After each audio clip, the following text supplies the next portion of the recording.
جناب آصف رضوی کولکاتہ سے عرض کرتے ہیں، السلام علیکم ورحمۃ اللہ وبرکاتہ۔ بہار شریعت میں ایک مسئلہ ہے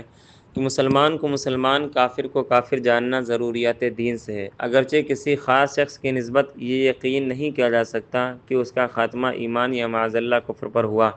تا وقت کہ اس کے خاتمے کا حال دلیل شرعی سے ثابت نہ ہو، مگر اس سے یہ نہ ہوگا کہ جس شخص نے قطعی کفر کیا ہو اس کے کفر میں شک کیا جائے کہ قطعی کافر کے کفر میں شک بھی آدمی کو کافر بنا دیتا ہے۔ حضور اس کی تفصیل کر دیجئے، کیونکہ بزرگان دین کے بارے میں تو ہم یقین کے ساتھ کہتے ہیں کہ ان کا خاتمہ ایمان پہ ہوا، اور دیوبندیوں کے بارے میں بھی یقین سے کہتے ہیں کہ ان کا خاتمہ کفر پہ ہوا، پھر اس کا کیا مطلب ہے کہ کسی خاص شخص کی نسبت یہ نہیں کہا جا سکتا کہ اس کا خاتمہ کفر پہ ہوا یا ایمان پہ؟ وعلیکم السلام ورحمۃ اللہ وبرکاتہ۔ واقعتاً کسی کے یعنی خاص شخص کے متعلق یہ کہنا یعنی گواہی دینا کہ ان کا خاتمہ ایمان پر ہوا یا کفر پر ہوا، اس کے لیے دلیل شرعی چاہیے ہوتی، اور اس کا مطلب یہ کہ یا تو وحی سے یہ بات کنفرم ہو جائے کہ فلاں جیسے فرعون کا خاتمہ کفر پر ہوا، اور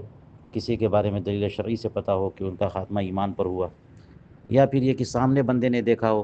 کہ جاتے جاتے کلمہ ان کی زبان پر جاری ہوا، اور کسی نے سامنے سنا کہ دم واپسی اس کی زبان پر جو کفریہ جملہ جاری ہوا، تو پھر یہ گواہی دی جا سکتی ہے۔ یہ صورتیں ہوتی ہیں دلیل شرعی ہو کہ خاتمے کے وقت وہ اس نے کفر بکا، وہ کافر تھا یا پھر وہ حالت ایمان میں تھا، تو ایسا یقین حاصل ہوتا ہے جس کے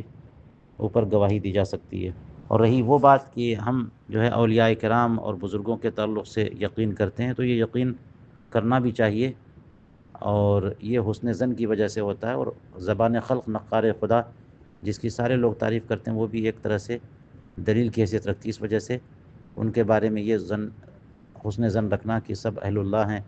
اور ان کا خاتمہ ایمان پر، یہی دلیل کا تقاضا اور یہی چاہیے۔ لیکن اس کا معاملہ یہ کہ وہ علم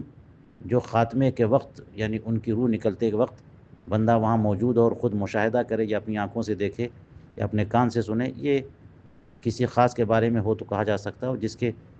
جس کے خاتمے کے وقت وہ بندہ خود موجود نہیں تھا اور اس کے پاس خود وہی آ نہیں سکتی، تو پھر کیسے وہ کہہ سکتا ہے